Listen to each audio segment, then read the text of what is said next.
Hi, today I'm testing the Sudokoo SK700V CPU cooler. That cooler won the best overall cooler and best mechanical design at Gamer Nexus, which is a very high praise for a CPU cooler. So when they reached out to know if I wanted a sample to try it, I was really interested. Of course, I'm not compensated for that review and they have no clue what I'm gonna say next. The cooler has a LCD screen on it and is super competitively priced. Now, one thing that confused me about the marketing, because I saw a review before getting the cooler, and they were mentioning that like it was only a AM5 cooler, and they made a special contact frame that I show in the unboxing for it. But when I talked to Sudokoo directly, they were like, oh no, if you have the brackets, you can mount it to Intel without issues. That was super interesting because it's an interesting edge case. Because I have a 265K. I still have like an AM5 motherboard, but I'm just waiting for AMD to release a new generation of X3D chip to test it. One thing I didn't detect though is that there's a new version called the SK700V Mac, which is supporting a TDP up to 300 watt and has all the mounting kits you need. The one that I have, the V version, is only 220 watts. So why is it an issue? Well, a potential issue is that in PL2, my 265K can pump up to 300 watt of power, and in regular PL1, it's 250. So because I wanted to test the cooler anyways, and I didn't necessarily thought it could be a problem, I basically just leave it in PL1 at 250 watt as the maximum for most of the testing, just to test a real life scenario. So if you are on AMD, you know, with the X3D chip or something like that, they don't require a lot of power, so I don't necessarily think that like that would be a big issue for you. But it's just something to know. The cooler retail for $120 Canadian, which is super competitive.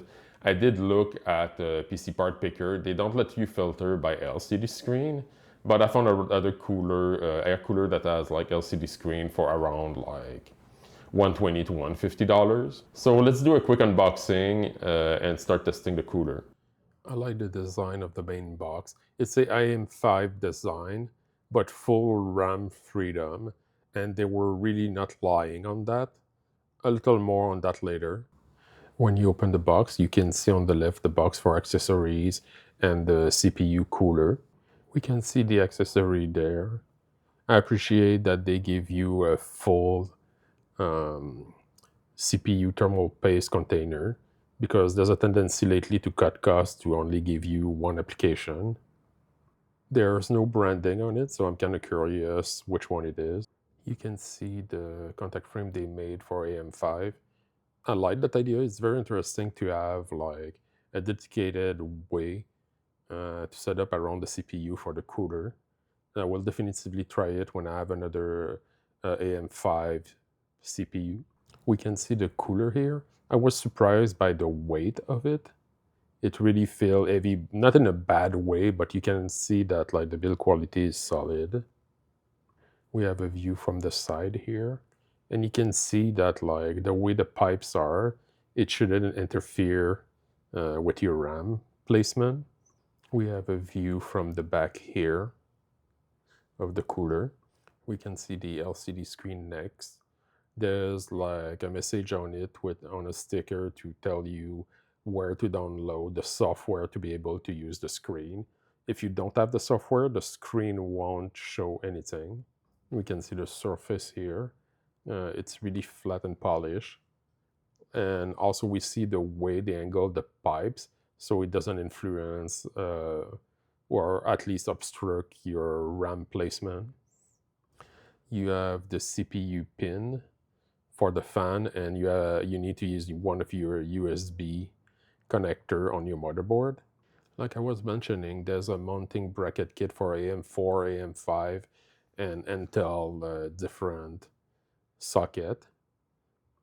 I do wish that like all those mounting would come straight from the box, and like I said, the new version, the SK700V Mac, have all the mounting hardware. But at the same time, I understand that like if most of their sales are for AM5, that makes sense to not include the rest of the mounting hardware. The instructions are quite well labeled, but I still wish that the bag would say Intel or AMD on them, so you would know which part to just ignore. But if they're a share component, I understand why they split them that way. Because it's a new cooler, look at the instruction to just follow. Each part is identified. So you said, oh, you need like the part number B now, and just work from there. Before installing the cooler though, I had to remove my previous AIO. I appreciate that when Be Quiet made that case, they understood their assignment and they were like, well, if they change the CPU socket, they'll need a different backplate. So you can just remove one screw and two extra screws at the back of the computer, and you're able to remove quick the hub for the RGB and the all the fans. We can see the AIO here, so I need to disinstall that first. I remove all the thermal paste on the CPU and on the cooler. You can see here that the new backplate is installed. Intel, please, for the next generation, build-in backplate and motherboard like AMD. I reinstalled the hubs for the fan. Then I installed the mounting mechanism for the cooler next to the CPU. The installation was quite easy to do when you just follow the instruction and need to make sure to have the right part for it. I did the 9-dot thermal paste technique. I think in the guide they say 5, but we'll see if the temperature are good with that application. That's one thing I don't like for coolers, is that it's nice to test them, but like just the way you apply the thermal paste and the pressure on the cooler can have so much variance. I then aligned the CPU cooler and used a special tool to screw the second screw through the heatsink. I'm glad they include the piece, but I'm also curious, depending of which screwdriver you have, if you lose it, if you would still be able to remove the cooler and reinstall it. I then put the cooler in place. It's so easy to just slide it, and it's do contact, so to have the screen on. I didn't really try to cable manage the computer because I know I will reswitch cooler just to test another one. Time to put the GPU back on the computer, and then we should be okay to do a quick boot. That's the only thing I really didn't like, is all my like cable for power for the GPU is all bent and twisted because it's on top. I'm sure I could get another cable.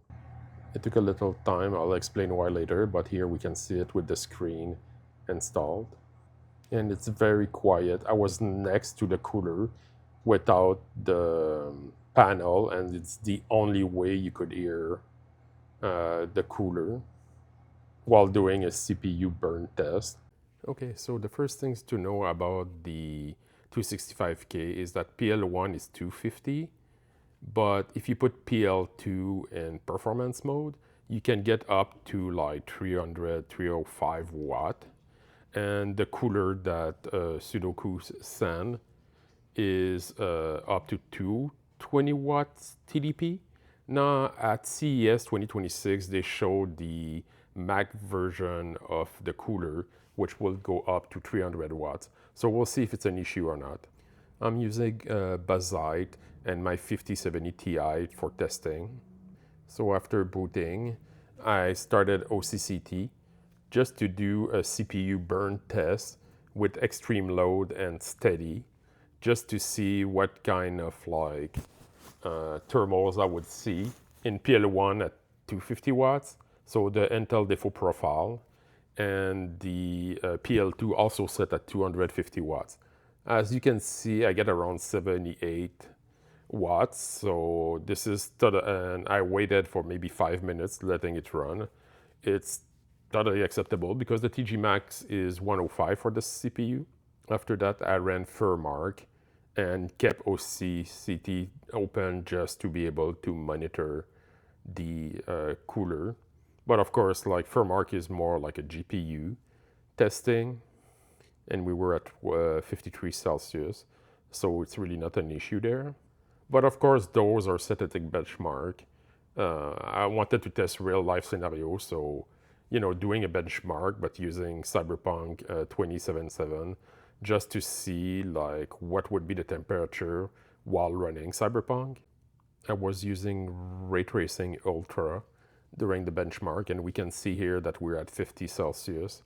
So I really feel that like if you do benchmark, the temperature will be higher, but like you have like 30° or like 27° from TG max and Celsius, so it shouldn't really be a problem for that cooler. But of course, I had to see what happened if I would put it in PL2 at 292 watts and rerun the same test. Now I'm aware that I'm like 90 to 80 watts out of range for the cooler, but I was just curious, like, it was more about how did my CPU would react to that benchmark versus the cooler. So we got to TG max of 105, but the computer didn't shut down. It throttled a little bit the speed, and the CPU can boost up to 5.5 gigahertz on the performance core. And now we can see that the average is like 4.6, 4.7 gigahertz, which in real life made absolutely no difference. But I was just curious, like, what would happen when the BIOS would try to shut down the computer, or it would let it run and adjust itself. And it seemed to adjust itself quite well. Then I ran the same Cyberpunk benchmark just to see, like, one, would I gain frame rate? And two, what kind of temperature I would get. We can see that we're like 7° hotter than the previous test, and the frame rate is maybe 9 or 10 frame under. But like they're still like 45 Celsius and up of TG max like range that you could gain, so really not an issue there. Now the next thing I want to talk about is the marketing on the website for that cooler. The marketing of the website talk a lot about being AM5 focused and how you can unleash performance. And if you check the specification on the cooler, on the website, it's only lists AM5. Now, because they don't have the Intel mounting kit with the cooler by default, I think that's the correct way to do it, to not induce errors for the user. But when they contacted me to send me the cooler, I was like, it seems to be an AM5 cooler only. I do have an AM5 motherboard, but I don't have a CPU right now. I sold my 78X3D because I was waiting for the next generation, which probably gonna be announced at CES 2027. And their answer was like, oh no, it's also compatible with Intel if you have the mounting kit that is not included in the box. So I was surprised because I saw one tech review, but I don't remember which one, when they were mentioning that it's an AM5 only cooler. And it makes sense with the contact frame being the focus, that it's what the user would interpret if you didn't have like all the information straight from Sudokoo. But I still think that like they should mention at least somewhere in the page also compatible with Intel if you buy this part that is not included. So what do I think of the SK700V cooler? Honestly, I'm very impressed by the cooler. The fact that when I saw that Gamer Nexus, it was the best cooler for 2025, I was like, oh, that's quite impressive. It's a great perk to have the LCD screen to like monitor your temperature. It's kind of limited on what you can do if you go in the driver. You can, change it to Fahrenheit versus Celsius, but there's no custom option, or if you want to display a video or whatever. Right now, at least I didn't see those options out of the box. One thing to note though is that someone made a Linux driver on GitHub. I will link it in the description of the video. Like I said, the cooler is like performed very well and is super quiet. Like I was at 36 decibel while doing a CPU burn. The cooler was at 90 watt Celsius, and I needed to put the sensor like not even like a centimeters to the cooler to detect like noise change, because the tool that I use doesn't go lower than 30 decibel. And that was with the case open while doing a CPU burn. So when I close the case, it's like, I won't hear that cooler, which is really impressive, especially knowing that I have like, a very power hungry CPU. But I think the thing that impressed me the most is the mechanical design. First, RAM clearance is not an issue because the way they designed the pipe, it doesn't interfere with your RAM. And the fact it's so easy to just take the fan on and off. Now, it's not the only cooler that have this design, like the Be Quiet Dark Rock Elite that I had like a rail so you could, put the cooler a little higher for CPU clearance. But it's way easier and smoother with the way Sudokoo did it. And because of that, like, you can adjust it or remove it super quick to have access to, like, if you want to unscrew the cooler and things like that. And also, like, there's magnetic pins.